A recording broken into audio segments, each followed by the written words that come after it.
TCFD가 뭐고 이 TCFD 개념을 통해서 어떤 정보들이 보고서에 담기고 그래서 우리는 그 보고서를 통해서 뭘 알 수 있을까라는 것들을 좀 이야기해 보려고 해요. TCFD에 대한 내용들을 이제 같이 오늘 이야기하려고 할 텐데요.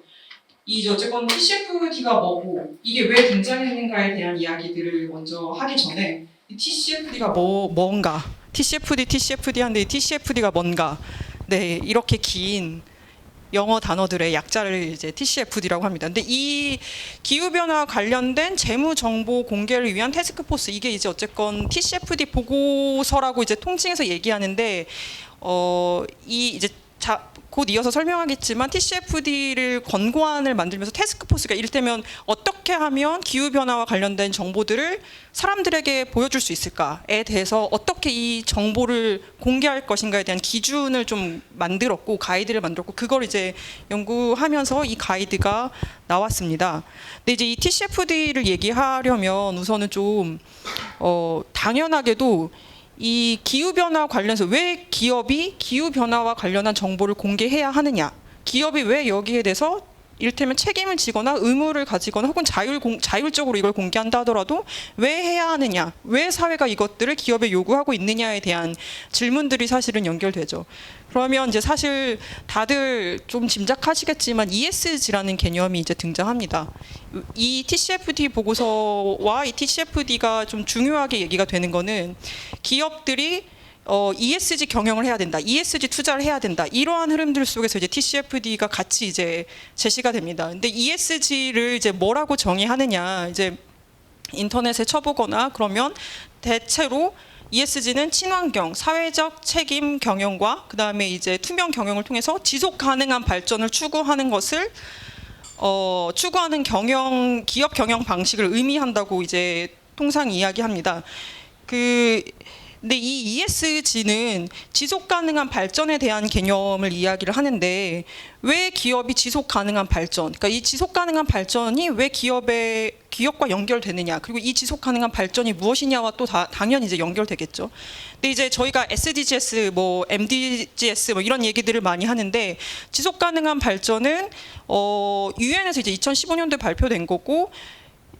이 법령에 의해서 정의된 것을 제가 그냥 그대로 읽어보면 현 세대의 필요를 충족시키기 위해 미래 세대가 사용할 경제, 사회, 환경 등의 자원을 낭비하거나 여건을 저하시키지 않고 서로 조화와 균형을 이루는 것이라고 되어 있습니다. 그래서 특히 저희가 이를테면 개발 중립 국가들에 대한 여성들의 지원이라던가 아니면은 조금 더 불평등이라던가 빈곤의 문제를 해결하기 위한 어떤 조치들 그럴 때 특히 ESG라던가 지속 가능한 발전, 개발 이런 것들이 이제 이야기가 되고 이 지속 가능한 발전에서는 15개의 목표가 있는데 여기에는 사회적 불평등이나 빈곤 문제를 해결하는 것뿐만 아니라 에너지나 기후 변화, 해양 생태계, 육상 생태계에 대해서 어떻게 보호하고 관리할 것인가에 대한 국제적 목표와 지표들이 제시되어 있습니다. 근데 이 과정에서 기업이 어떤 책임들을 지고 이 SDGs의 원칙들을 실현하기 위해서 어떤 경영을 해야 하느냐가 이제 ESG로 연결된다고 보시면 될 것 같습니다.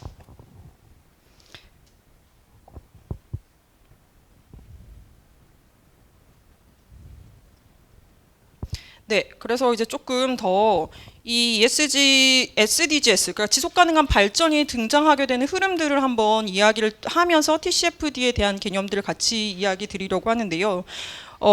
우선은 저희가 지속 가능한 발전 보통 얘기하면 가장 먼저 1987년도에 있었던 그 세계 환경개발위원회에서 발표된 우리 공동의 미래라는 선언이 많이 얘기가 됩니다. 그러니까 이제 경제 성장이 계속되고 개발도 되고 이런 것들이 계속 이루어지는데 환경오염도 계속 발생하고 그 다음에 살기가 점점 더 환경적으로 안 좋아지고 우리가 이렇게 지구의 자원을 계속 써도 되는 것인가에 대한 경각심들이 80년대 70년대부터 이야기가 됐고 저희가 이제 보통 이제 환경 문제 얘기하면 레이첼 카슨의 침묵의 봄 이런 얘기들을 많이 하잖아요. 산업화 발전 과정에서 이제 부작용들이 계속 부정적 영향들이 확인이 된 거죠. 그러면서 우리가 지구의 자원을 사용하는 것들, 무한한 성장이 아니라 지구의 자원을 이용하고 사용하는 것들에 제한을 둬야 하고 그것들이 어떻게 이것들을 사용해야 하는가, 그 원칙이 무엇인가에 있어서 지속 가능한 발전이라는 개념이 87년도에 나옵니다.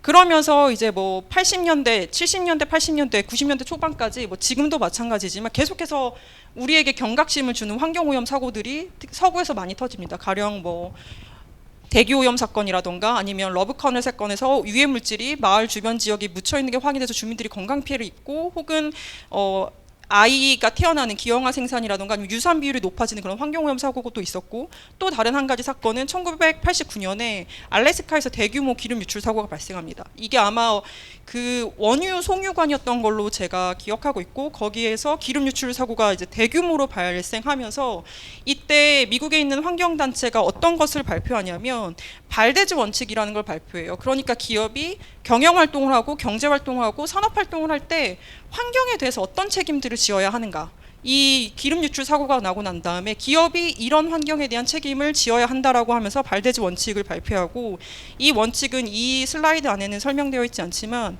90년대 후반을 넘어서면서 GRI라고 하는, 저희가 이제 보통 지속 가능한 그 ESG 보고서 했을 때 지속 가능 경영 보고서를 작성할 때 이제 GRI 원칙에 따라서 작성했다 이런 말이 나오는데, 국제적으로 기업들이 환경에 대한, 사회적에 대한 책임들을 어떻게 지고 있다라는 내용들을 작성하는 방식을 정리하는 어떤 지침이 공개가 되는데요. 이 발대주 원칙을 발표했던 환경단체와 유네비 같이 이것들을 작업하면서 기업들의 어떤 비재무 공식, 그러니까 재무적 영향뿐만 아니라 환경 영향에 대한 정보들을 공개하는 국제적 지침을 발표하는 것으로 이어집니다. 그런데 ESG라는 개념 자체는 이런 환경 사고들과 지속 가능한 발전에 대한 논의들이 90년대 쭉 이제 이어지면서 94년도에 처음으로 ESG라는 단어가 등장합니다.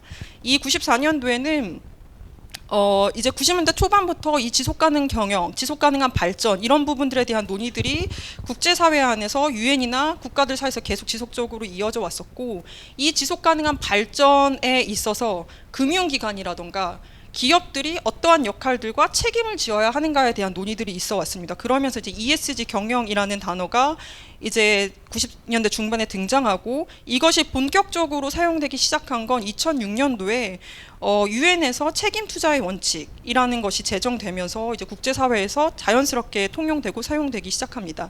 이 책임 투자의 원칙은 기업이 환경이나 인류에 지대한 영향을 미치는 기업들이 있을 때 거기에 우리가 금융회사로서 투자하지 않겠다, 어떤 기업에 우리가 투자하겠다라는 이 원칙들을 금융기관들이 자신들의 의지로 제시한 것이고, 여기에 이제 6개의 원칙과 35개의 세부 실천 프로그램들이 있는데요. 어쨌건 중요한 것은 자기네들이 투자하는 기업이 환경이라던가 어떤 반인륜적인 행위를 하지 않는 것을 확인하고, 그것들이 기업의 경영활동이나 경제활동이 어떤 지속가능한 목표들, 아까 얘기했던 빈곤의 문제라던가 생태계 파괴의 문제, 파괴를 하지 않는 지속 가능한 발전을 할 수 있는 기업들에 이제 투자하는 것들을 목표로 하면서 어떤 기업들에 투자하고 어떤 기업들은 투자하지 않겠다에 대한 내용들을 발표하면서 ESG 투자에 대한 단어가 전반적으로 사용됩니다.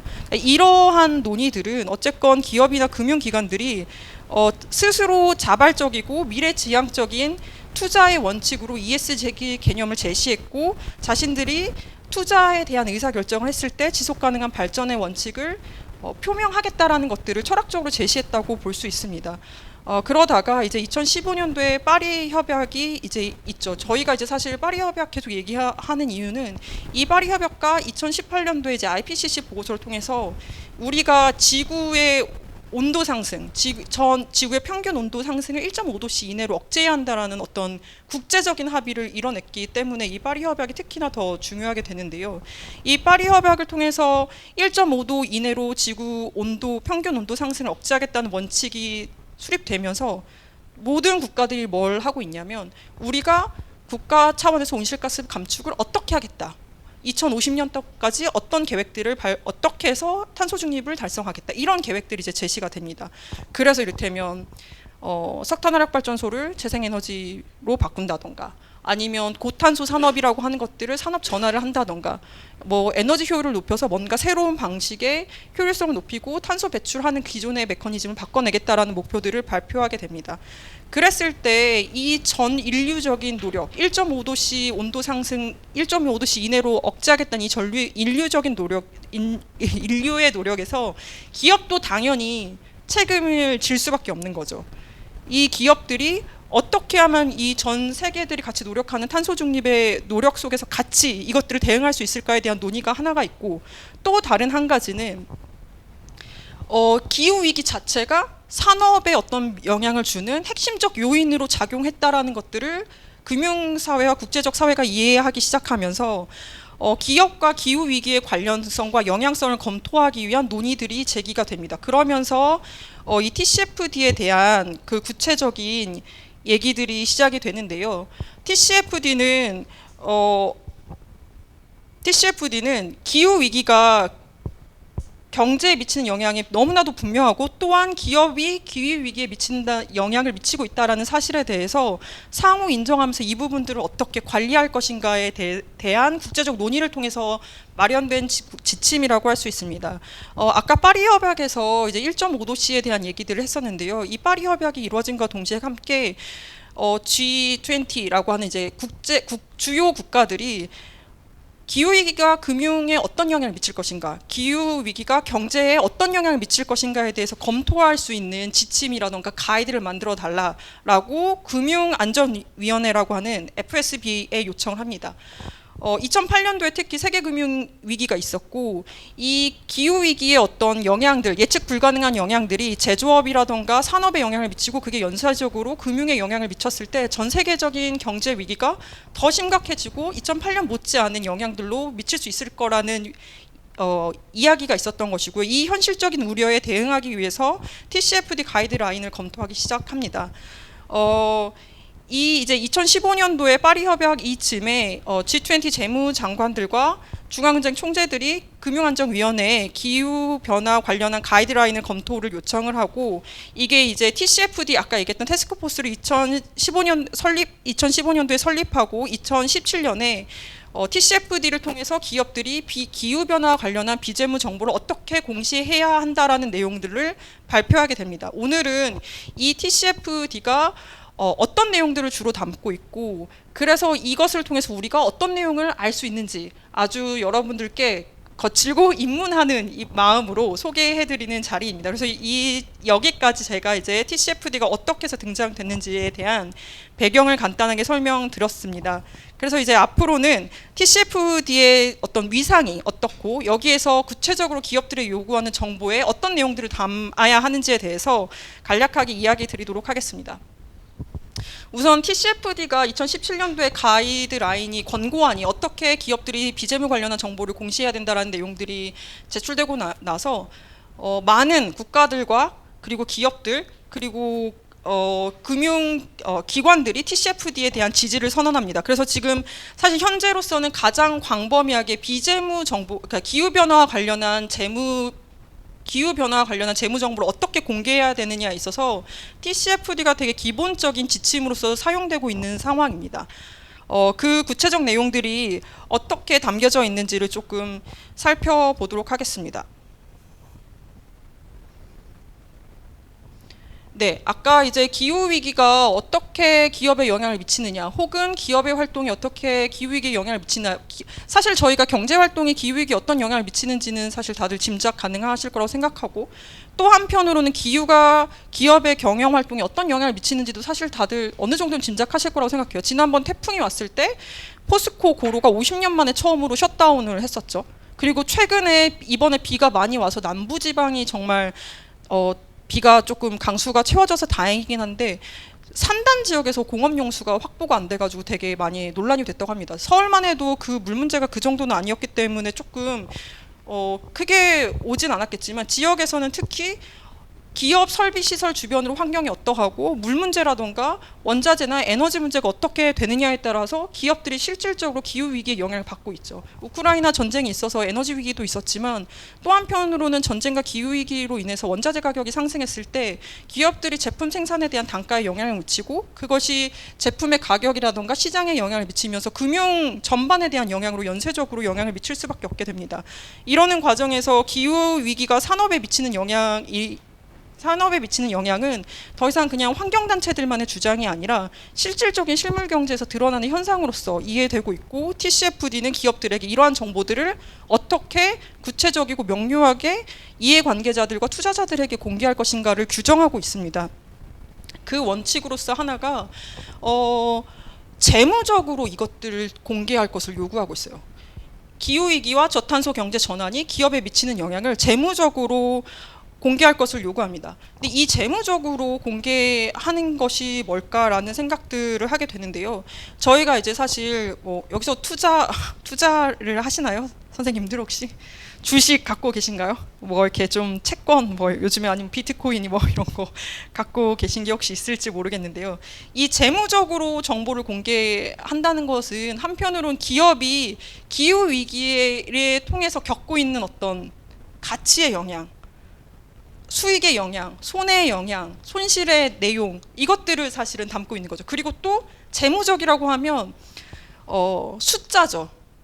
저는 정말 회계나 주식 투자 이런 걸 잘 아는 사람은 아니지만 재무적이라고 했을 때 이것이 숫자와 관련된 정보일 거라는 것은 너무나 짐작 가능합니다. 그래서 이 TCFD 기후위기와 관련한 비재무 공시 정보 역시 재무 공시에 준하게 공개될 것이 요구되고 있습니다. TCFD에 의해서 권고되고 있는데요. 재무 공시라고 했을 때 저희가 숫자로 기업의 회계 정보라든가 손실에 대한 정보를 받아본다고 했을 때 그 정보는 신뢰가 가능해야 되고 정확해야 되고 그리고 시간이 흐름에 따라서 계속 비교 가능해야 할 것이고 당연히 그래야 하기 때문에 일관성 있는 정보로 제시되어야 합니다. 그렇다면 기후 공시 역시도 재무 공시에 준해서 그 정보가 공개되어야 합니다. 그래서 TCFD는 그 그러니까 기후 변화와 관련한 비재무 공시 정보의 원칙을 제시를 하는데 이것은 사실 저희가 회계 쪽이라던가 기업의 손익 보고서라던가 사업 보고서를 봤을 때 요구되는 원칙과 크게 다르지 않습니다.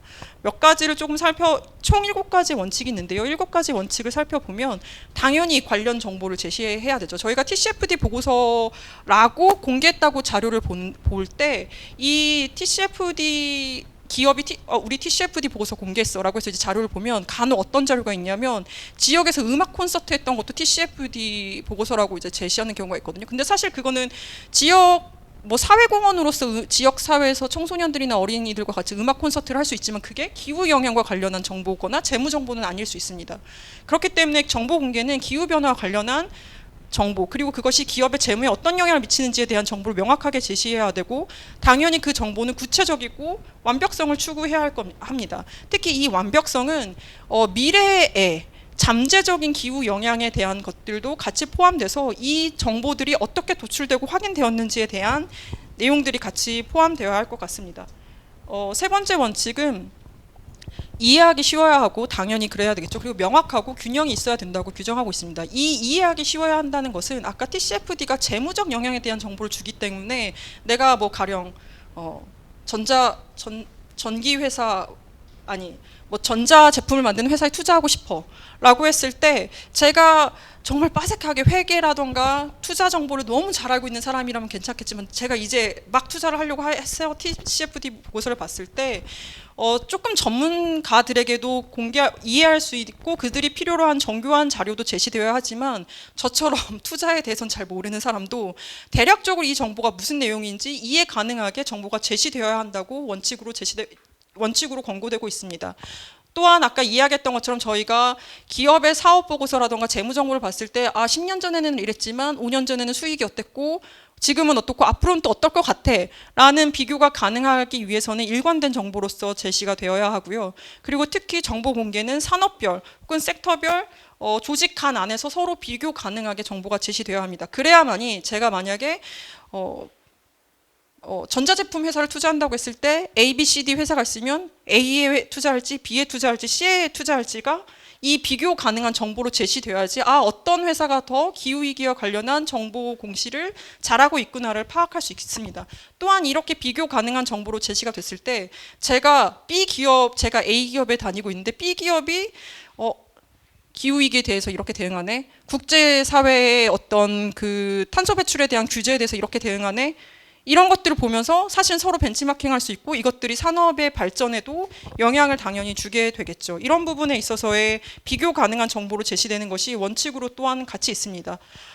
그리고 또한 정보 공개는 신뢰성 있고 검증 가능해야 하고 객관적이어야 합니다.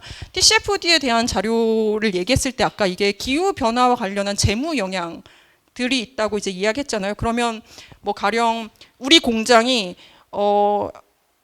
맨날 폭풍이 들어오는 태풍의 진입로에 공장이 만약 있다고 했을 때 이 태풍의 진입로에 있는 재무적 영향이 어느 정도인가에 대해서 검증 가능한 정보들이 제공되기를 권고하고 있습니다. 혹은 온실가스 배출이라던가 이 효율성을 개선하기 위한 어떤 노력들도 우리가 탄소 중립을 위해서 최대한 열심히 하고 있고 우리는 녹색 기업입니다 라는 어떤 선언적 말들이 아니라 이런 것들을 달성하기 위해서 정량적인 목표가 어느 정도고 몇 년 안에 어떤 목표들을 어떻게 달성하겠다라고 하는 검증 가능하고 객관적인 지표를 제시할 것을 TCFD는 또 요구하고 있습니다. 그리고 또 정보 공개는 당연하게도 적시에 제공이 되어야 하는데요. 회계연도가 한참 지나서 재무 관련한 정보가 공개가 된다던가 기후변화 관련한 이슈들이 한참 지나서 공개가 됐을 때는 사실 그 정보 자체가 의미가 없을 것이기 때문에 이러한 정보들은 적절한 시기에 투자자들 혹은 이 자료에 대해서 관심 있는 사람들이 시의성 있게 이해할 수 있는 시점에 정보가 공개되어야 하고 또한 이 자료들이 접근 가능한 통로를 통해서 공개되고 제공될 것을 TCFD는 또 권고하고 있습니다. TCFD 이렇게 이야기하지만 사실 TCFD는 하나의 그 ESG 공시 하나이고요. 사실 되게 다양한 공시들이 있습니다. 근데 이제 국내에서도 특히 이런 공시들이 기업의 정보들이 조금 더 사회적으로 공개되고 많은 이해관계자들한테 공유될 필요성이 있기 때문에 제도화되고 있는데요. 사실은 조금 해외 흐름들에 비하면 아주 조금 늦다고 할 수 있습니다. 이 비재무 공시 아까 방금도 얘기했지만 아까 7가지의 원칙이 되게 중요하고 다 좋은 말인데 이게 지금까지 잘 되고 있느냐, 우리가 잘 되고 있으면 사실 지금 엄청나게 많은 기업들이 지속가능 경영 보고서를 제출하고 있고 하는데도 새로운 지침들이나 새로운 가이드들이 계속 개발될 이유는 없겠죠. 기업들에게 자율적으로 이런 정보들을 맡겼을 때 얼마나 의미 있게 자료가 나올 것인가에 대한 의구심들이 계속 있고 이런 과정에서 특히 비교 가능하고 정확하고 일관되고 그다음에 객관적인 자료가 나오고 있느냐, 이것들을 조금 더 규정하기 위해서 이 공시의 방법들과 내용들을 표준화하고 의무화하는 흐름들이 있습니다. 그리고 이 자료가 믿을만해? 이걸 확인하기 위한 검증도 의무화하는 법률들이 해외에서는 주로 논의가 되고 있는데 국내 같은 경우 이를테면 지속가능 경영 보고서들 아마 신청하신 분들 중에 쓰시는 분도 신청하신 분이 있는 것 같긴 하던데 얼핏 얘기를 들었더니 이를테면 내가 대기업이다 하면 지속가능 경영 보고서를 제가 직접 쓰지는 않고 대체로 외주를 줄 거잖아요. 그럼 검증 기관도 함께 외주를 주는 경우가 많다고 합니다. 그럼 실질적으로 객관적인 검증이라는 게 잘 이루어지지 않을 것이고 그런 것들이 자료의 객관성이라든가 정밀성을 담보하지 못하는 것들로 이어집니다. 국내에서도 그래도 제도화의 흐름들이 조금 늦기는 하지만 있고 25년부터 자산 총액 2조 원 이상 상장회사, 그러니까 대기업들 하겠다고 하지만 뭐 여전히 비상장회사라든가 중소기업 그리고 자료를 어떤 형태로 공개할 것을 규정하고 있지 않기 때문에 이런 부분들에서의 좀 제도적 한계가 있고 사실 저희가 이거는 이후에 강의들을 통해서 선생님들하고 같이 좀 살펴보면서 어떤 제도적 한계들이 있는지 같이 좀 톱파보려고 합니다. 기후 위기가 기업에 그러니까 TCFD 보고서를 통해서 기업이 재무적 영향을 어떻게 받고 있고 그것들이 어떤 내용들로 구성되어 있는지 이제 TCFD가 보고하게끔 되어 있는데요. 여기에서 기후위기가 기업에 어떤 위험들을 구체적으로 주고 있고 어떤 기회들을 제공하고 있는지에 대해서 간단하게 좀 이야기 드리려고 하는데요. 이게 아마 그 EU 유럽연합 의회 자료였었던 것 같습니다. 보면 이제 기업이 계속 온실가스를 배출하고 하면서 환경에 부정적인 영향을 미치죠. 그러면서 이 기후 위기가 기업에 또다시 영향을 미칩니다. 아까 얘기했던 것처럼 해수면이 상승하고 비가 많이 오고 그다음에 뭐 사막화가 되고 이런 안 좋은 영향들이 있고, 그 영향들이 몇 가지로 이제 법적인 것들, 그다음에 전환에 관한 것들, 시장의 변화 이런 것들로 있습니다. 또 한편으로는 기업이 이 기후 위기에 대한 대응을 잘 하면 당연히 온실가스 배출을 저감하면서 기후 위기의 속도를 늦출 수 있기 때문에 기회가 되는 부분들도 있지만, 또 한편으로는 기후 위기에 적극적으로 대응하면서 변화하는 제도나 시장에 선제적으로 대응하면서 경쟁력을 가질 수 있다는 점도 있습니다. 이러한 부분에 있어서 기후 위기와 기업은 서로 상호간의 영향들을 미치고, 이 영향들이 어떻게 미치느냐에 따라서 기업의 경쟁력이나 리스크는 달라질 수 있습니다. 이제 기업들이 이제 재무 관련한 정보를 공개할 때 어떤 형태로 좀 재무를 공개하느냐, 이제 이런 얘기를 했을 때 최근에 조금 많이 이야기가 되는 게 이중중대성이라는 이야기인데요. 이 이중중대성을 좀 간단하게 이야기 드리면, 기업이 아까 그 그림에서 보여준 것처럼 기후 위기에 영향을 미치고 기업의 활동이 환경이라던가 사회 혹은 직원들, 지역 사회, 직원들, 그리고 뭐 미래 세대에 다양한 영향들을 미칩니다. 그리고 또 환경이나 사회의 변화가 기업에 영향을 미치기도 하죠. 이 영향들이 어떻게 상관이 있느냐, 이거를 보여주는 게 이제 보통 요즘에 많이 얘기하는 중대성에 대한 개념들로 이야기하는데요. 이것들을 이제 간단하게 좀 이야기를 드리면, 우선 기업과 투자자가 기업 바깥에 있는 이해관계자들, 그러니까 노동자라든가 NGO라든가 지역사회, 소비자들과 어떻게 서로 영향을 주고받고 있느냐를 의미하는 말이라고 할 수 있고요. 우선은 아까 이제 그 TCFD 말고도 비재무, 기업의 기후 정보 관련한 것들이나 환경 관련한 비재무 정보를 공시하게끔 하는 그 가이드가 여러 가지들이 있습니다. GRI라던가 ISSB라던가 뭐 SEC라던가 이런 것들이 있는데, 이후에 조금 설명드릴 기회가 있을지 모르겠지만, GRI는 아까 그 발대지 원칙을 하고 난 다음에 기업이 어떤 책임으로 환경 경영을 해야 되는가와 관련된 쟁점을 소개했을 때 소개됐던 국제적 이니셔티브이고요. 특히 최근 이 밑에 있는 것들은 TCFD를 기반으로 조금 그 기본적인 내용들이 같이 연결되기 때문에 TCFD의 내용들을 기반으로 비슷한 구조로 기업들에게 환경 관련한 정보를 공개할 것을 요구하고 있다고 이해하시면 될 것 같고요. ESRS 같은 경우는 유럽에서 나와 있는 지침입니다. 그래서 이 지침들을 보면 어쨌건 TCFD는 아까 얘기했던 것처럼 환경이나 사회가 기업의 재무에 미치는 영향들을 조금 더 중요하게 다룹니다. 그래서 재무 중대성이라고 이야기를 하고 있고요. ESRS, 유럽에서 나오는 지침들은 이중 중대성이라고 해서 기업이 투자를 결정하거나 기업의 활동이 환경과 사회 그리고 다중 이해 관계자에게 미치는 영향과 반대로 이것들이 미치는 영향을 같이 정보를 공개할 것을 요구하고 있습니다. 그런데 이런 임팩트 방향과 중대성이라고 하는 게 되게 큰 차이가 있다고 느껴지실 수 있지만, 실질적으로는 환경과 기후 위기에 대한 영향들이 계속 커지면서 이 영향들이 엄밀하게 구분되는 것들은 아니고 오히려 이 영향들이 더 긴밀해지기 때문에 차이들보다는 공통성이 더 많다고 볼 수 있습니다. 그럼에도 불구하고 이중중대성으로 만약에 확대됐을 때는 기업이 자신들이 활동에 미치는 상호 영향에 대한 정보를 더 많이 공개해야 된다는 점에서 책임과 정보 공개의 범위가 더 확대된다고는 할 수 있을 것 같습니다. 그래서 이제 이 기회와 위험에 대한 것들을 몇 가지를 간단히 사례를 통해서 이야기하려고 하는데요. 아까 이제 흰남노 얘기를 했었지만, 포스코에서 공장 운영 50년 만에 고로라고 하면 사실 쇳물을 만드는 공정이거든요. 쇳물을 만드는 공정이 50년 만에 셧다운이 됐는데, 그게 바로 지난 11월에 있었던 태풍 흰남노 때문이었습니다. 이로 인해서 그 피해가 2조 원대에 이르렀다고 이제 보도를 봤었던 것 같은데요. 이렇게 태풍이 오거나 했을 때 시설이 망가지면 당연히 이것이 기업의 손실로 영향을 미치게 됩니다. 그랬을 때 포스코에 투자한 지역의 은행들 혹은 금융사들, 이런 곳들에서도 당연히 이로 인한 영향들을 받게 되겠죠. 다른 사례를 한 가지 더 보여드리려고 하는데요.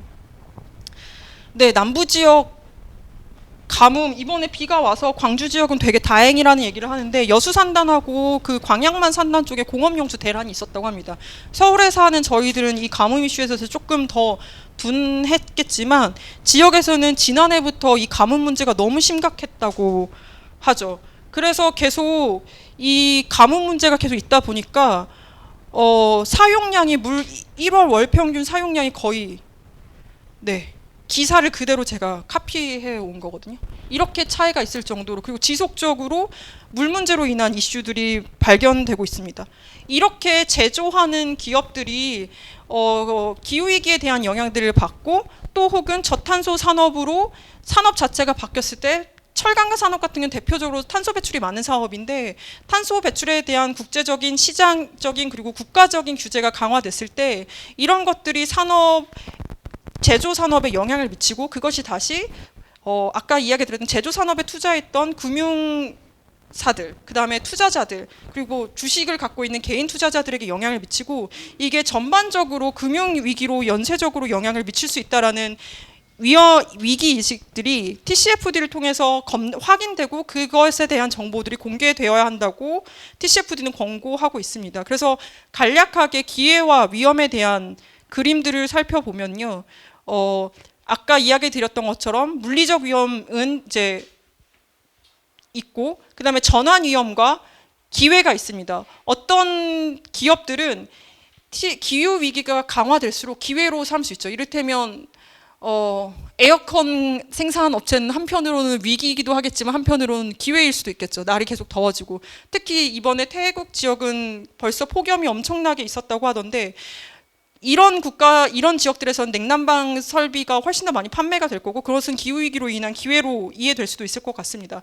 그래서 그 위험과 기회에 대한 부분들을 아주 간단하게 이야기 드리면, 전환 위험 같은 경우는 이제 산업 자체가 탈탄소 사회로 가고, 저희가 탄소 중립 파리 협약 이후로 전 사회가 탄소 중립 사회로 가면서 제도와 시장이라던가 평판 자체가 새롭게 재구성되고, 기업들이 여기에 대응할 것이 요구되고 있습니다. 가령 특정 업종에 대한 부정적 의식, 저희도 몇 년 사이에 석탄화력 발전소라던가 이런 것들에 대한 인식이 되게 많이 안 좋아졌잖아요. 그리고 기후 소송, 뭐 석유 산업이라던가 시추 산업이라던가, 그리고 지금 한국에서도 기후 청년 활동가들이 온실가스를 많이 배출하는 사업장들을 상대로 소송을 하거나, 미래 세대들의 소송들이 연이어서 이어지고 있습니다. 실제로 네덜란드에서는 이 기후 소송을 통해서 가장 대표적인 그 로열 더치 쉘이라고 하는 그 석유 회사가 온실가스 배출량을 절반 이상으로 줄이라는 대법원의 판결을 이끌어내는 활동들도 사실은 있었습니다. 물리적 위험은 아까 포스코라던가 이제 여수산단의 사례들을 통해서 이야기 드렸습니다. 이제 기회에 대한 부분들이 있을 텐데요. 기회는 이제 한편으로는 이 기업이 내가 얼마나 기후위기에 대응해서 설비들을 바꿨고 산업을 전환시켰고, 그 다음에 탄력성을 갖추기 위해서 어떤 노력들을 했느냐에 따라서 기회가 될 수도 있습니다. 또 한편으로는 기후위기가 계속 심해져서 식량난이 있을 거기 때문에 앞으로 농지 생산 가능성이 높아지는 어떤 지역의 땅을 내가 많이 사뒀어. 그러면서 사실 그거는 또 어떤 기업에는 기회일 수도 있겠죠. 그렇기 때문에 이 기후위기에 기업들이 어떻게 대응하느냐에 따라서 위험의 요인이 더 커지느냐 혹은 기회 요인이 조금 더 있느냐가 달라지게 됩니다. 애플이 얼마 전에 2030년까지 탈탄소화를 하겠다. 그래서 뭐 잠깐 이제 또 이유진 부소장님께서 이야기할 때 같이 이야기하겠지만, 우리가 모든 그 애플에 납품하는 모든 회사들의 제품들에서도 탄소 중립을 요구하겠다라고 이제 선언을 했습니다.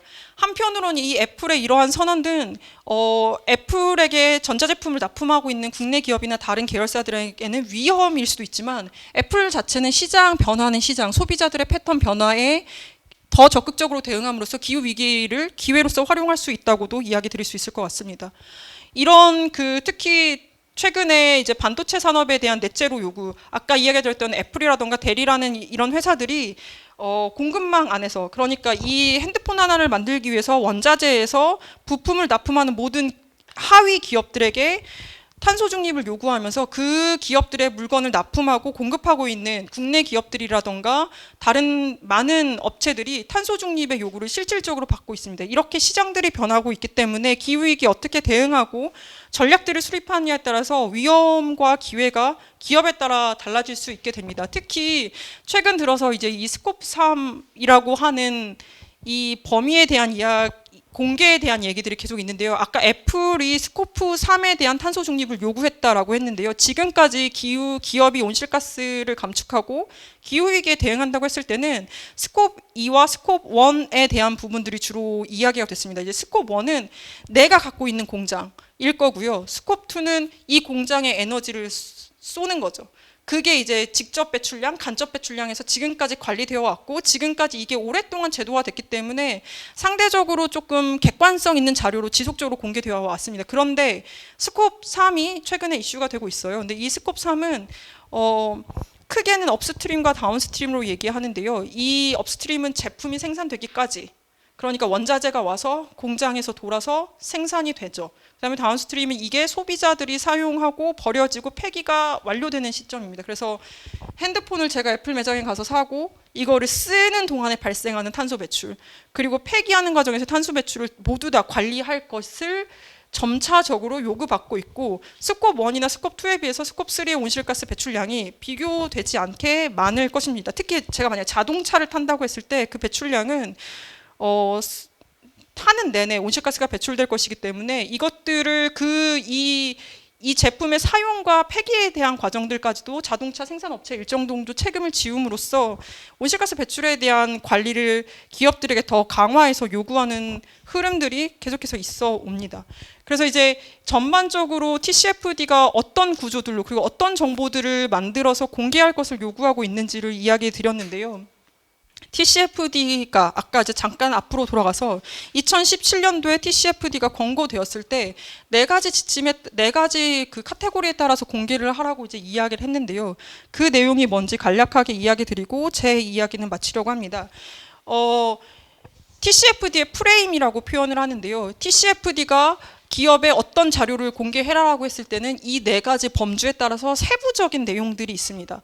그래서 이제 크게 거버넌스, 전략, 위험관리, 지표 목표라고 보면 되는데요. 저희 녹색전환연구에서는 지표 목표부터 이렇게 위로 올라가려고 합니다. 이 지표와 목표에 이렇게 올라가려고 하는 이유는 지표와 목표에 우리 기업이 앞으로 온실가스를 몇 년도까지 얼마만큼 줄이겠다, 에너지 사용량과 효율성을 얼마만큼 언제까지 증대시키겠다라는 내용들을 담고 있습니다. 이 목표들을 담고 있고, 그리고 위험관리는 이제 아까 저희가 기회나 위험 이제 계속 설명드렸는데 그것들을 기업이 어떻게 평가하고 조직 차원에서 관리할 것인가, 그리고 전략은 이 도출된 위험이나 기회에 기업이 얼마나 더 능동적이고 그다음에 효율적이고 탄력적으로 대응할 것인가, 그리고 거버넌스는 이 모든 것들을 조직 운영 체계 안에서 어떻게 통합적으로 같이 이야기할 것인가에 대한 부분들을 담고 있습니다. 그래서 저희가 오늘은 아니고 아마 3강, 4강에는 실질적으로 TCFD 보고서에서 어떻게 이 내용들을 담고 있는지를 이야기하고 같이 계신 분들이랑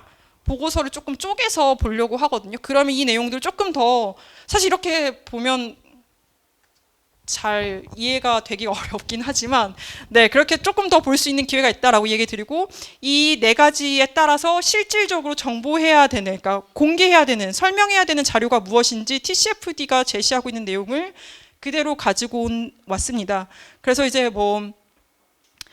한번 오늘은 그냥 한번 읽어보시고, 저희가 실제로 이 지배구조 전략 위험관리 지표 및 목표가 TCFD 보고서에서 어떻게 쓰여져 있는지를 쪼개서 가지고 오고 그 내용들을 발표하면서 그리고 또 선생님들과 같이 특정 보고서를 보면서 TCFD가 실제로 어떻게 작성되고 있고 이게 정말 믿을만하고 아까 얘기했던 7개의 원칙에 부합하는지를 같이 한번 평가해 보려고 합니다. 그래서 네, 오늘 저의 이야기는 여기서 마치겠지만 같이 또 다음 강의에서 또 이야기를 하기 전에 저희 이유진 부소장님께서 왜 TCFD가 조금 더 기후 정치와 어떤 이 변화의 흐름 속에서 이야기되고 있는지에 대해서 강의를 해주실 것 같습니다. 네, 여러분 반갑습니다. 저는 지난해부터 이 TCFD 보고서를 시민들이랑 같이 읽고 이제 한참 기업들이 쓰기 시작할 때부터 이걸 우리들이 보고 있다라는 것들을 알려줘야지라는 생각이 들어서 오늘과 같은 이런 기획들을 하게 됐습니다.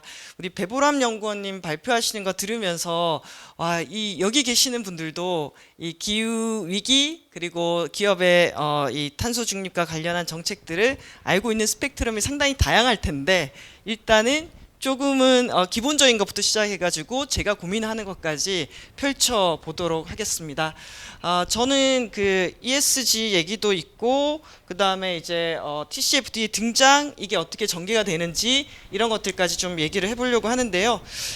요 자료를 보시면은 저는 이 표현 이번에 세계 기상기구에서 나온 보고서인데 산 꼭대기에서부터 깊은 바다까지 기후위기가 심화된다라는 이 표현이 계속 이렇게 막 들어오더라고요. 거기에다가 이 자료를 이렇게 보게 되면은 사실상 우리가 막 평균 대비 막 올랐다라고 1850년 기준 1900년 하는데 실제 보시면은 요 시기에 되게 집중해서 오르고 있고 또 가장 더웠던 8년이 최근 8년에 몰려 있다라고 하는 것처럼 저는 이제 속도와 시간의 문제에 직면했다라는 생각을 하고 있습니다. 제 친구가 제가 일했던 녹색연합에서 해양 탐사를 많이 하고 있어요. 그래서 저 보고서를 보면서 제주도를 비교를 해봤더니 제가 사진을 받았어요. 받아가지고 여러분한테 보여드리려고 보면은 정말 산꼭대기 한라산의 구상나무 숲이 지금 사라져가고 있고 또 제 친구가 지키고 싶어하는 이 바닷속을 보게 되면은 아열대 산호초가 이렇게 많이 발견된다고 해요. 서식지 면적을 넓혀가고 있는 거죠. 말 그대로 그 보고서에서 나오듯이 산 꼭대기서부터 깊은 바다까지 우리도 이 변화 속에 놓여 있다라고 할 수가 있습니다. 최근에는 전 세계 해수 온도가 상승하고 있고 엘니뇨가 시작되기 전인데도 이 상승 속도가 너무나 가파르다. 특히 최근에 베트남이나 태국 중심으로 50도 가까이 육박하는 이 온도들을 보면은 이거 정말 심각한 속도의 문제에 직면했다라는 생각이 듭니다. IPCC 6차 종합 보고서를 보게 되면은 이제 저는 뭐 1.1도씨 얘기는 다 나온 거고 그리고 1.5도씨에 도달하는 수준을 2030년에서 35년 이렇게 얘기하고 있고 제가 지난해 이준희 교수님 우리 IPCC 6차 보고서에 저자로 들어가셨던 분 만났을 때 그때도 1.5도씨 시점을 2030년대 중반이라고 명확하게 얘기를 하셨어요. 그래서 와 이것도 시간이구나 라는 생각이 저는 들었습니다. 특히 저도 이제 기후 문제를 오랫동안 다뤄왔지만 이게 속도가 나기 시작한다. 이게 뭔가 환경 쪽으로 했던 사람들만이 아니라 여러 영역으로 쫙 퍼져나가는구나 라고 하게 된 사실상의 상당히 변곡점 같은 시기가 바로 1.5도씨 특별보고서였던 것 같아요. 그래서 과학자들이 이 선을 넘지 말라라고 얘기한 거고 지금 이 1.5도씨 선을 넘지 않기 위해서는 이 선 지금 속도대로라면 그때만 하더라도 40년 뭐 얘기도 나왔었는데 또 당겨지고 있잖아요. 그리고 이 선을 넘지 않기 위해서 해야 되는 게 탄소 중립인데 우리는 너무 플러스에서 마이너스한 게 제로가 되는 거. 환경부도 늘 배출한 거 흡수해가지고 0이 되는 거라고 얘기를 하는데 사실 흡수라는 게 이게 할 수 있는 역량이 많지 않기 때문에 핵심은 배출량을 거의 극단으로 줄여야 된다라는 데 있습니다. 극단으로. 그래서 배출 제로 또는 말 그대로 엄청나게 줄이고 조금이라도 배출해도 그걸 흡수해야 되는데 아시다시피 아까 바다는 이미 영향이 차 있고 또 숲도 많이 파괴되고 있고 산불 한번 날 때마다 어마어마하게 타잖아요. 그럴 때마다 우리 스스로 막 흡수량은 막 더더욱 줄어드는 상황에 있는 거죠. 그랬을 때 제가 오늘 여러분께 이제 보여드리고 싶은 다채로운 이 탄소 중립의 그래프의 양상들이 저는 우리에게 많은 것들을 시사해 준다라고 생각이 듭니다. 이게 이산화탄소 배출량이 저렇게 꺾인다는 거는 화석 에너지 시대가 마감되는 걸 의미하거든요.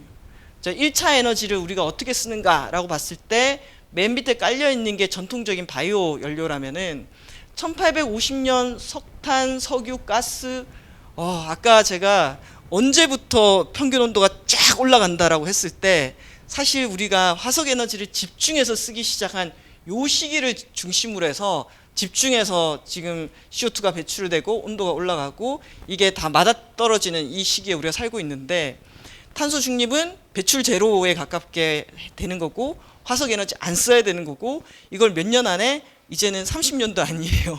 27년, 26년 시간은 가고 여러분이 느끼기에도 탄소 중립이 아마 저도 안 느껴지는데, 매일매일 탄소 중립 고민하는 저도 안 느껴지는데 시민들은 얼마나 탄소 중립을 느끼겠어요.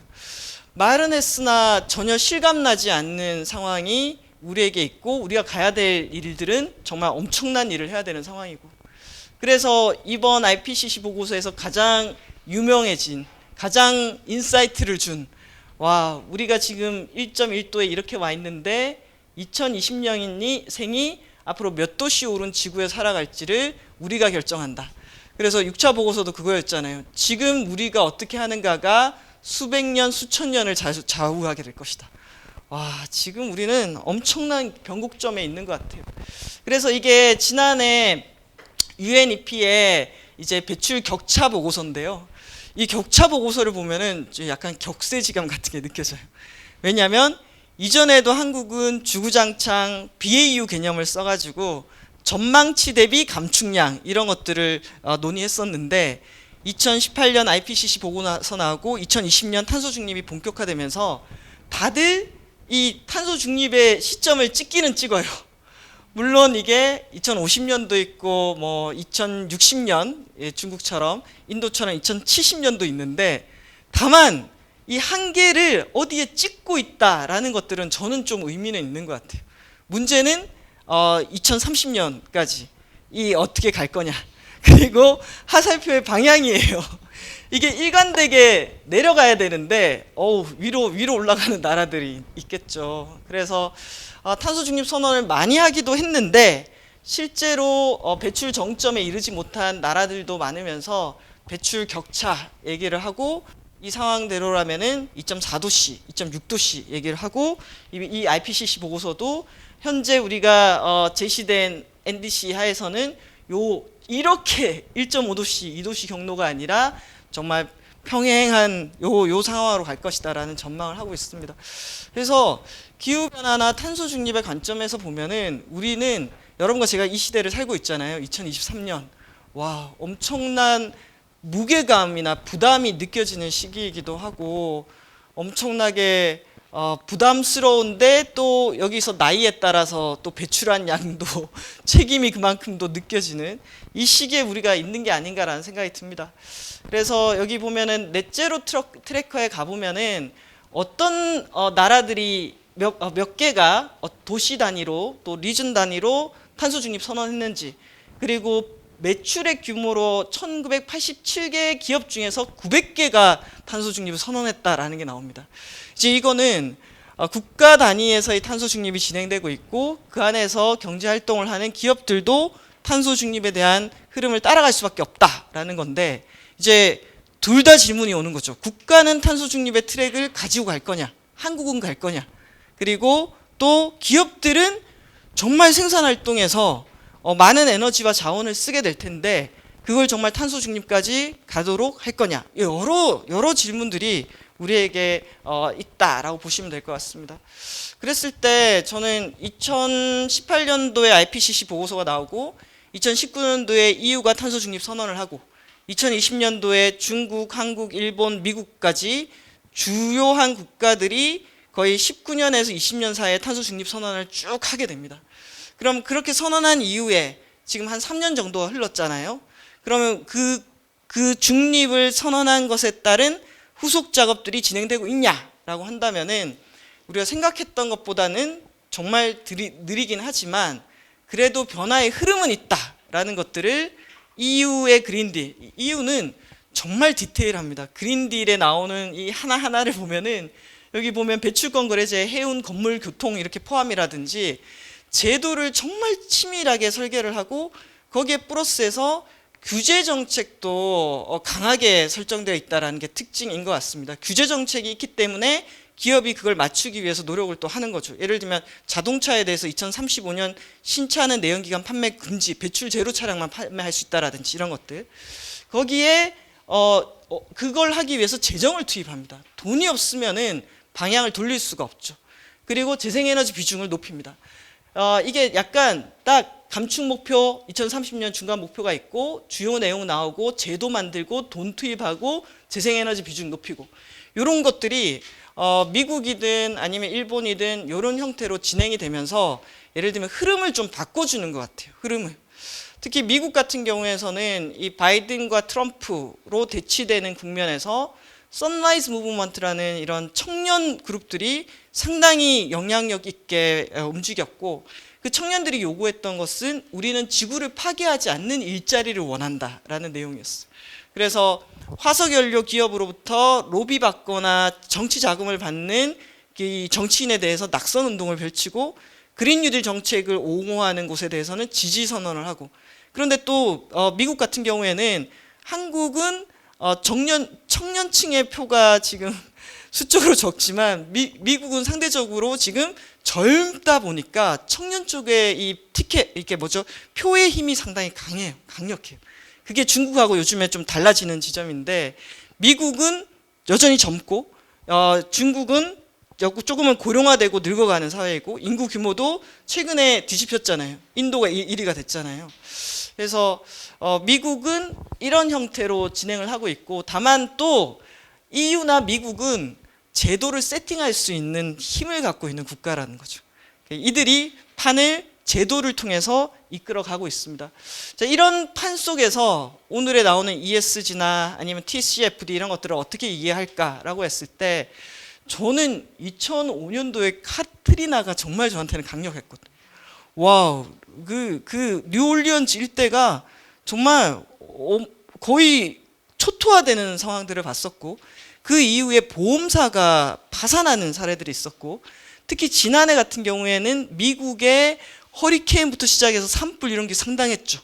그러다 보니까 그 주택에 대해서 보험을 들어주지 않는 지역들도 나오는 정도의, 이게 금융사가 또 보험사가 파산한다는 거는 상당히 큰, 이제는 지금 기후로 인해서 일어나는 재난의 규모가 보험사를 파산시킬 정도의 이 규모를 넘어서고 있다라는 게 상당히 큰 충격이었던 것 같아요. 그러면서 이제 그린스완 얘기도 나오고, 불확실성을 제거를 해야 되고, TCFD도 나오고, 예전에는 기후위기 대응에, 우리나라는 여전히 기후위기 대응하기 위해서 전환을 한다, 에너지를 바꾼다, 그게 돈이라고 생각했는데, 요즘은 기후위기 대응하지 않았을 때의 리스크라든지 비용이 더 많이 들 수 있다라는 쪽으로 조금씩 바뀌어가고 있는 것 같습니다. 그러면서 이제 이전에 한창 성장의 시기에 우리나라뿐만 아니라 한국도 이전에 막 70년대 환경 관련한 사고들이 상당히 많이 일어났고, 지금도 영품 같은 경우에는 여전히 유해 물질들을 많이 배출하고 있고요. 또 제가 2003년도, 2004년도에 세계사회 포럼이라고 신자유주의 세계화에 맞서는 이 민중들의 포럼, 이런 것들이 많이 있었습니다. 그때 저도 인도에 갔었는데, 인도에서 어떤 흐름을 봤었냐면은 코카콜라를 킬러콜라라고 하면서 그 인도에 들어가 있는 코카콜라 공장에 대해서 문제 제기를 하는 그런 시위대들을 만난 적이 있었어요. 그게 코카콜라가 그걸 생산하기 위해서 관정을 깊게 파서 물을 쫙쫙 끌어올리는 바람에 오히려 그 지역에 있는 분들이 농사를 지을 수 없을 정도로 물 부족에 시달린다라는 거였어요. 그리고 우리도 기억하는 의류 공장이 무너졌는데, 거기에 수많은 노동자들이 매우 열악한 조건에서 노동하고 있었던 거. 또 한때 엄청나게 얘기가 많이 되었던 아디다스 공장의 축구공을 기우는 아동 노동에 관한 얘기들. 그래서 기업이 제품을 생산 활동을 하더라도 이게 환경사회적으로 책임질 수 있어야 된다라는 흐름들이 계속해서 얘기가 막 되기 시작하고, 이것들을 그냥 너네 책임져 정도가 아니라 제도화하기 위한 흐름들도 쭉 이어져 온 것 같습니다. 그래서 이제 EU의 공급망 실사 제도라든지 또 ESG 안에서도 E가 포괄적인 환경이거든요. 그래서 오늘 저희는 기후변화라는 관점에서 보지만 폐기물 문제라든지 생물 다양성에 대한 영향이라든지 이런 것들에 대해서 책임을 지우기 위한 것들이 제도화가 되기 시작했습니다. 저는 이번에 그 대한상의회 올해 초에 이제 ESG 관련해서 설문조사를 했는데, 올해 어떤 게 제일 좀 ESG 관련해서 걱정되냐라고 했을 때 EU의 ESG 공급망 실사가 정말 걱정이다라고 얘기를 하셨어요. 그래서 요거는 다음 시간에 우리 지원영 변호사님께서 EU의 공급망 실사가 왜 어떻게 사람들에게 작동하기 때문에 기업들이 우려하는지 이거를 중점적으로 말씀을 해주실 겁니다. 그리고 또 ESG 의무 공시, 그러니까 해도 되고 안 해도 되는 게 아니라 이제 의무적으로 준비해야 된다. 한국의 규제는 낮지만 이제는 기업들이 한국의 규제만 갖고 움직이진 않잖아요. 그럼 국제적인 기준을 따르다 보니까 의무 공시에 대한 준비도 필요하고요. 또 한참 얘기가 많이 나왔던 탄소 국경 조정제. 저 2019년도에 이제 이 유럽의 집행위원장 선거가 막 열리고 거기에 폰데어 라이엔을 포함해서 그 집행위원장 선거에 나섰던 팀머만스 뭐 이런 분들까지 다 합쳐가지고 다들 기후 관련한 공약들을 상당히 강하게 냈었어요. 그리고 그때 본격적으로 얘기된 게 탄소 국경 조정제였는데 이게 제품 생산과 이 수출입에 있어서 유럽은 탄소 규제 받으면서 철강을 생산하는데 중국이나 뭐 터키나 한국은 아니다. 이거는 우리 기업의 경쟁력을 무너뜨리면서 온실가스 줄일 수 없다. 국제적인 표준이라든지 이런 것들이 필요하다. 그러면은 톤당 계산해가지고 우리가 10달러 내고 10유로 내고 한국에 있는 포스코가 탄소 저감하는데 2달러 냈으면은 8달러는 내게 해야 된다. 이런 내용인데 2019년도에 이 얘기만 나올 때만 하더라도 야 이거 만들기 어렵다. 이거 어떻게 표준화하냐. 이거 WTO에 걸린다부터 시작해서 얘기가 되게 많았어요. 그런데 하잖아요. 이번 10월 달부터 이제 바로 돈은 내지 않더라도 톤당 얼마만큼 배출하는지는 넣어야 되거든요. 이거를 생각해 보면은 저도 이전에 기후나 탄소 관련한 많은 제도들이 나오는 걸 봤지만 예전에 얘기 나오다가 마지막에 고양이 목에 방울을 못 달잖아요. 그러다 보니까 늘 좀 흐지부지되고 이렇게 했던 것들이 탄소에 대한 규제에 대해서는 오히려 지금은 기후 재난이 막 일어날 때마다 더 탄력을 받는 듯한, 그래서 제도가 상당히 많이 만들어지고 사실 TCFD도 여러분 지난해부터 본격적으로 듣기 시작한 용어일 거예요.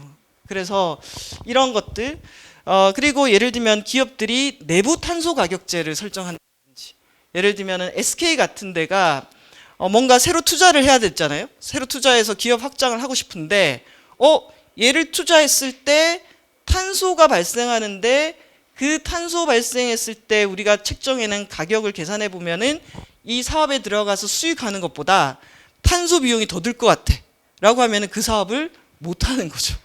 그래서 이런 툴들이 내부 탄소 가격제라든지 자발적 탄소 배출권 거래 시장이라든지 이게 또 요즘에 난리가 났는데 뭔가 많이 벌어지고 있어요. 많이.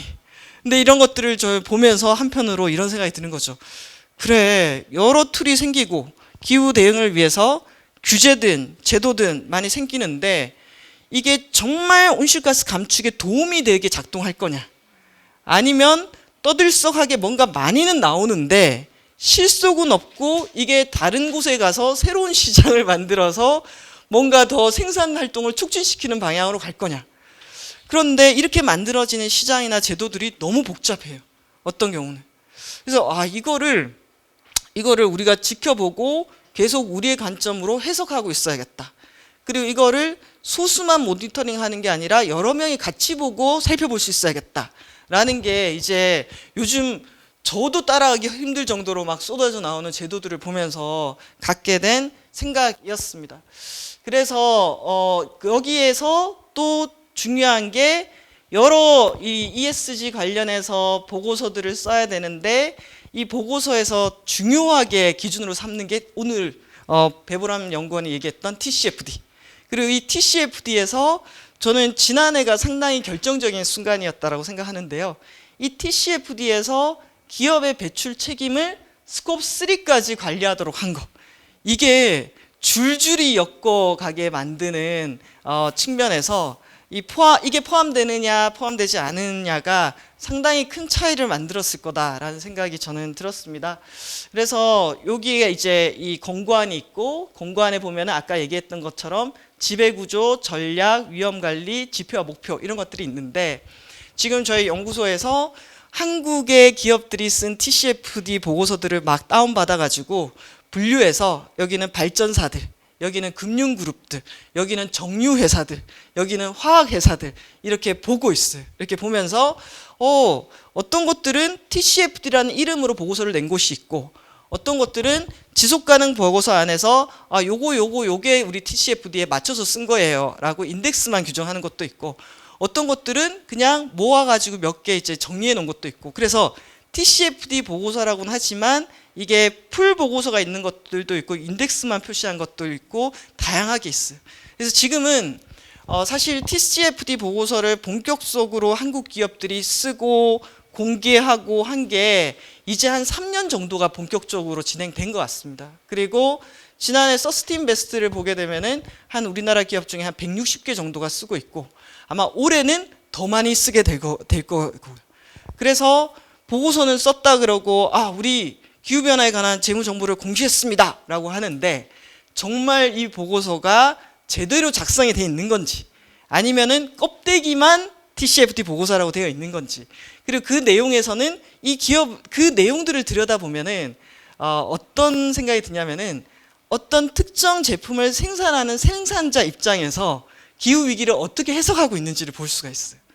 예를 들면은 철강 생산하는 입장에서 기후 위기에 대해서 느끼는 위험이라든지 자기들이 느끼는 경쟁력 다르겠죠. 금융회사 또 다를 겁니다. 시멘트 회사 다를 거고요.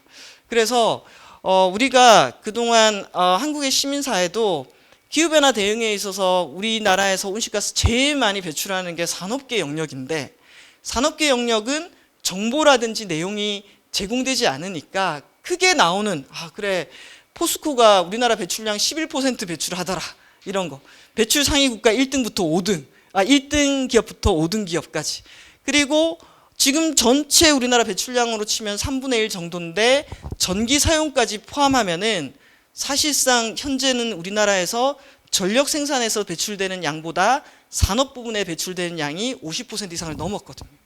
그래서 한국에서 온실가스 감축이 이루어지려면은 산업 부분을 봐야 되는데 산업 부분을 들여다볼 어떤 근거라든지 자료라든지 이런 것들이 매우 부족했는데 이건 자기들이 공개하는 거니까 이걸 읽어보고 이쪽 산업 영역은 이런 고민이 있고 이렇게 분석하고 있구나를 들여다보면은 이 중에서 진정성을 있게 투명하게 정보를 이만큼 보고하는 데랑 요것밖에 보고 안 하는 데랑 이런 것들을 우리가 계속 모니터링을 할 수 있는 거죠. 예를 들면 이래요. 보고서를 딱 봐도 지배구조에서 기후변화에 대한 위험과 기회에 대해 이사회 감독 이렇게 있으면은 우리 ESG 위원회 구성했어요 라고 나와요. 그럼 이제 구성했어요까지 있어요. 그럼 그 다음에 뭐가 있어야 되냐? 이거 안건으로 다뤘고 이거 다루고 있고 이사회는 이런 권한이 있습니다 라는 게 이제 한 발씩 들어가야 되는데 여기도 이제 쓰는 입장이다 보니까 이제 1단계 구성했어요까지 있는 거예요. 그럼 이제 거기서 우리가 들여다볼 거는 그래서 구성했는데 거기서 어떤 안건을 다루고 무엇을 의결하고 뭘 논의하고 있지? 이런 것들을 물어야 되는 거죠.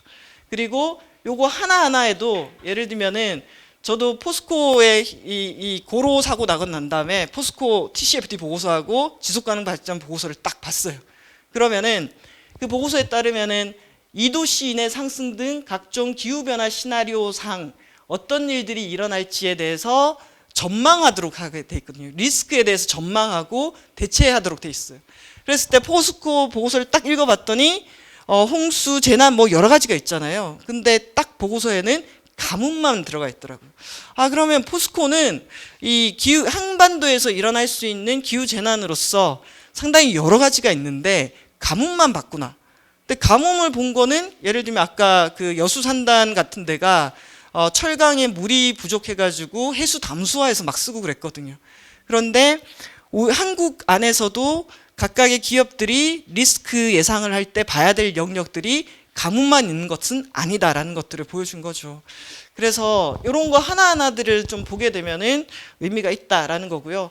특히 요 10번이 온실가스를 얼마만큼 배출하느냐, 그리고 그 배출을 줄이기 위해서 노력하느냐가 있는데 거기서 이제 지난해 미국 증권거래위원회가 우리 이제 SEC 웬만한 규모의 기업들은 쓰게 할 거야. 그리고 그 안에 스콥 3가 들어갈 거야. 뭐 이런 얘기들이 나오기 시작한 거죠.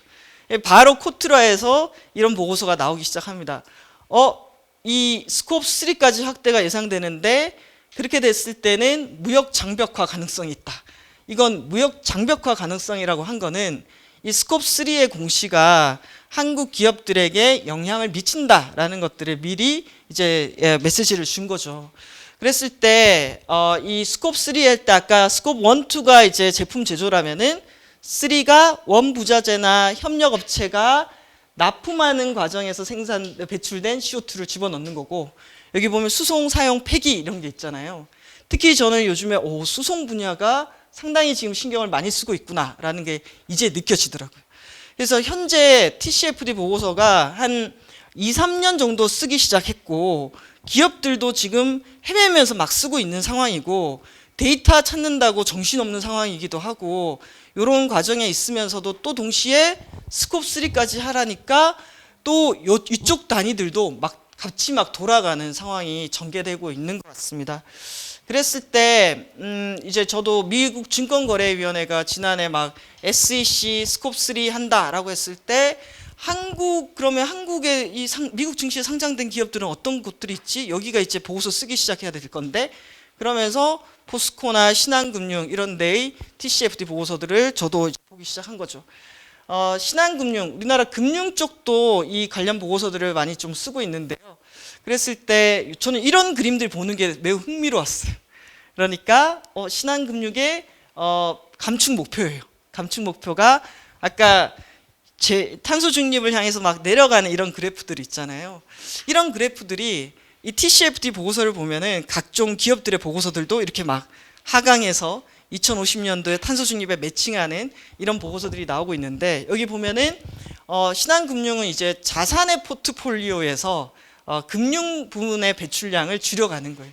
그러면은 뭔가 투자를 딱 했을 때 철강에 투자한다 이러면은 이거는 탄소 집약도가 높잖아요.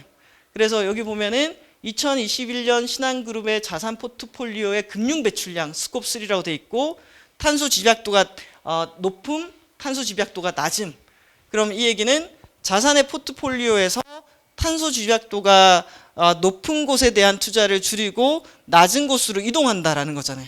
그리고 신한금융의 자산에 있어서 재생 가능 에너지라든지 이런 영역으로 투자를 늘리는 게 이 탄소 중립에 가는 방향이잖아요. 그래서 요런 예를 들면은 발전, 철강, 시멘트, 화학, 제지, 알루미늄, 운송, 기타 산업 이렇게 있으면은 이쪽이 집약도가 높죠. 그리고 이쪽이 집약도가 낮죠. 이걸 보면서 앞으로 조정을 해가겠다라는 겁니다. 그래서 이것도 보면은 2020년도에 신한금융의 자산의 포트폴리오가 발전, 철강, 시멘트, 운송 이렇게 돼 있으면은 여기에 대한 투자분을 줄여가지고 2050년도에 이렇게 간다라는 게, 그럼 이제 금융이 이런 식의 신호를 보낸다라는 것들을 의미하기 때문에 이게 저는 좀 흥미로웠고요. 그 다음에 SK 하이닉스입니다.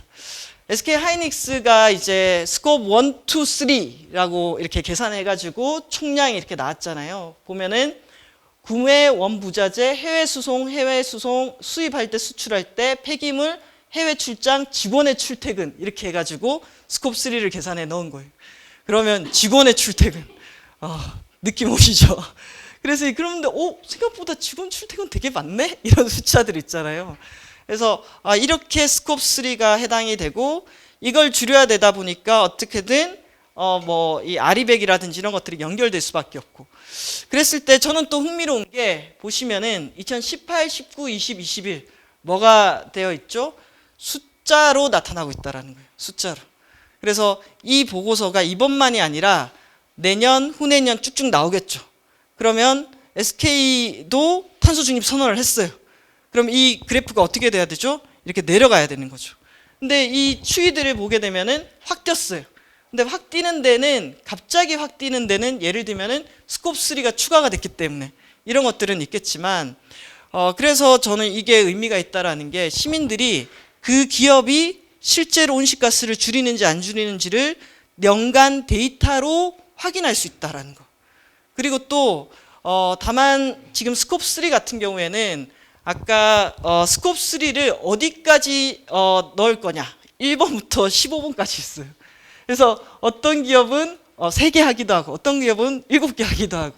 그래서 현재 이 기업들을 비교할 때 스콥 3 범위를 넣는 곳과 안 넣는 곳이 있기 때문에 이걸 가지고 일괄 비교는 할 수 없지만, 다만 어떤 기업이 어디까지의 데이터들을 공개하면서 사람들에게 이 작업을 이렇게 공개하고 검증하고, 그리고 각각의, 예를 들면은 지금 직원의 출퇴근이 이렇게 여기 늘어났다가 약간 줄었잖아요. 이게 직원이 줄어서 준 건지, 아니면 직원들이 실제 노력을 한 건지, 이 수치가 이렇게 떨어지기에는 뭔가 이유나 배경이 있을 거 아니에요. 그래서 이런 것들을 우리가 지켜볼 수 있다라는 거, 추적할 수 있다라는 거, 그리고 갑자기 막 데이터를 지우면은 왜 지우셨어요? 라고 물어볼 수 있다는 거. 그래서 저는 이걸 시민들이 각각의 영역별로 나는 금융 쪽을 한번 보고 싶어. 그러면 금융 배출량을 여기는 어떻게 하겠다라는 거지? 이런 걸 가지고 그룹별로 만들어서 보고 토론하고 얘기해 보면은 이게 되게 여러 가지 얘기거리가 되겠다라는 생각들을 하게 됐습니다.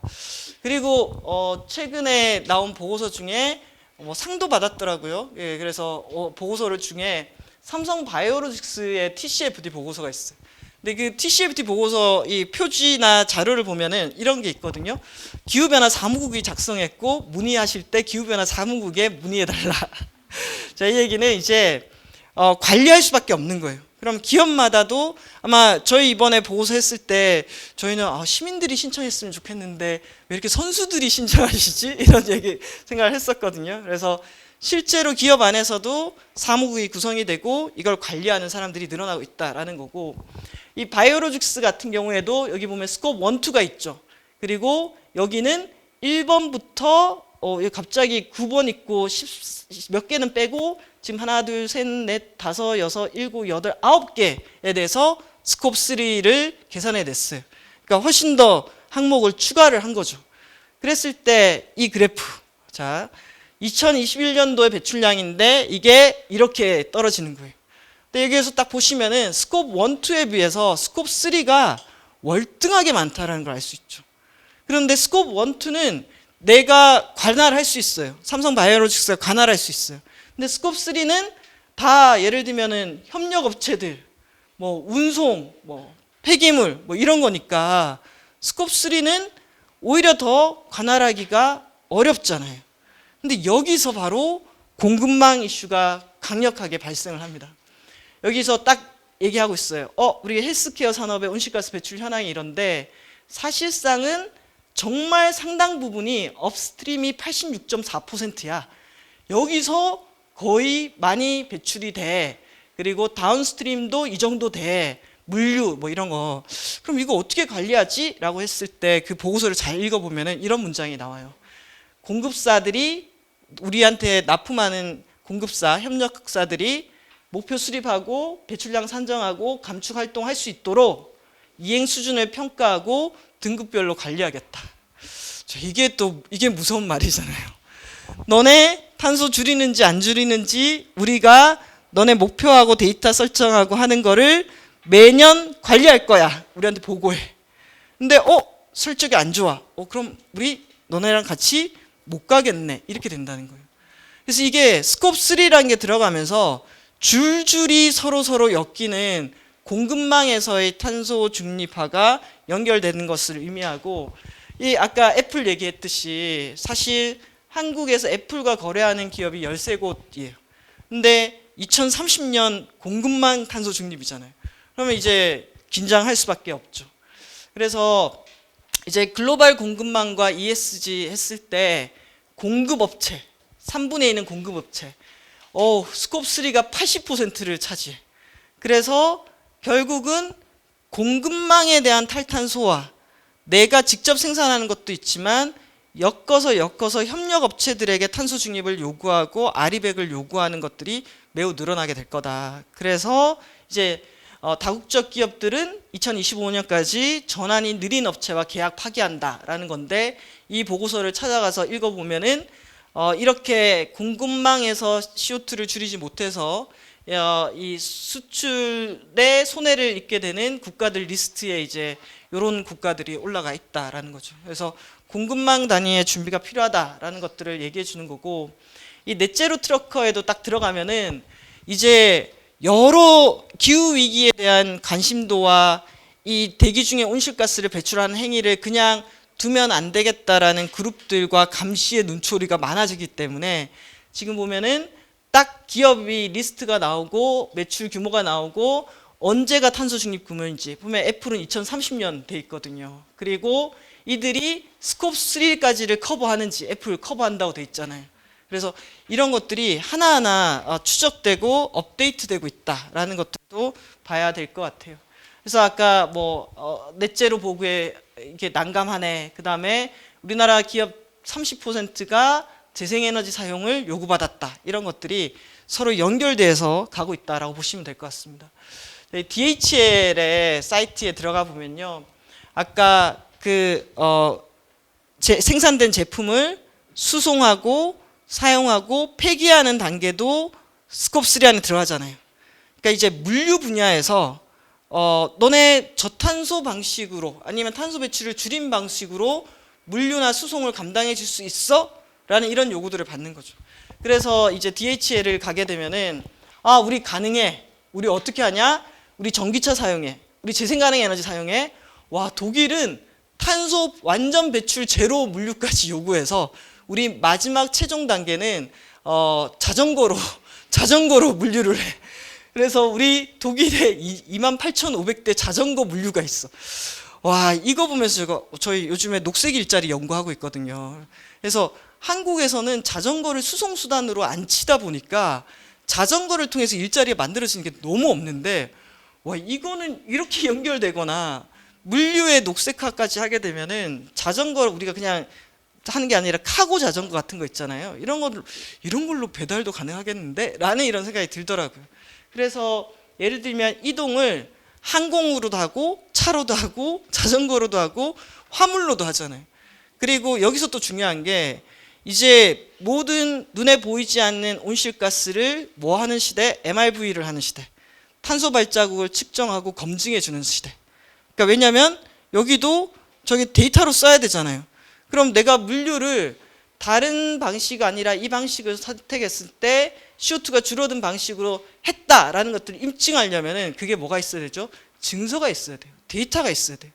그래서 여기 딱 들어가 보면은 지속 가능성이 있고 이 프로젝트가 고 그린인데 여기서 늘 얘기하는 게 우리가 공인하고 증명서 발급하고 입증할 수 있다 이렇게 얘기해 주거든요.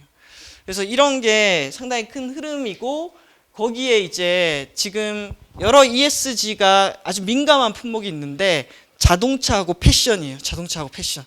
그랬을 때 막 이 파슬 프리 패션 스코어 가드 해가지고 막 이렇게 평가를 한단 말이에요. 학점을 매긴단 말이에요. 근데 거기에는 제조 과정의 재생에너지 사용이라든지 저탄소 소재라든지 친환경 배송 같은 게 들어가요. 그리고 머스크 같은 경우에도 보면은 우리를 이용하게 되면은 너네 패션 분야에서 저탄소 수송이라든지 이런 게 가능해 라고 물류 쪽에서 오히려 서비스를 제공을 하는 거예요. 그래서 이런 상황으로 보게 된다면은 아까 협력사의 공급망 단위가 있고 그 다음에 운송 분야의 물류 분야의 변화가 있고 또 그 다음에 이제 폐기물 처분까지라고 했을 때 순환 경제 같은 것들이 결합이 되면서 변화가 일어나게 될 텐데 이게 이제 사이클이 돌아가기 시작하면은 좀 빠르게 돌아가지 않을까라고 저는 생각을 합니다. 그래서 최근에 이제 우리가 탄소 배출량이라고 할 때 국내 해운이라든지 이런 것들은 치지만 이제 국제 해운 이런 것들은 안 쳤거든요. 근데 이게 최근에 국제 해사기구 같은 곳에서 탄소 중립에 대한 감축 목표치를 상당히 끌어올리고 이 자체 내에서도 새로운 제도들을 만드는 거예요. 예를 들면은 녹색 해운 항로 같은 경우에 해운 항로를 하나 정해놓고 그 항로 사이에서는 탄소 중립이 실현되거나 아니면은 친환경 선박만 그 항로를 운항할 수 있도록 하는 거예요. 그래서 지금 이번에 그 한미 정상회담 해하고 난 다음에 합의된 문건이 발표된 게 있는데 거기에 어떤 내용들이 있냐면은 한국의 부산항과 미국 서부에 있는 타코마항을 연결하는 항로를 무탄소 선박을 투입한다라는 내용들이 들어가 있어요. 그리고 이게 전 세계 해운 항로 현황이에요. 근데 이 해운 항로들이 상당한 물동량을 갖고 있는 주요 항로들을 이렇게 개발을 하는 거거든요.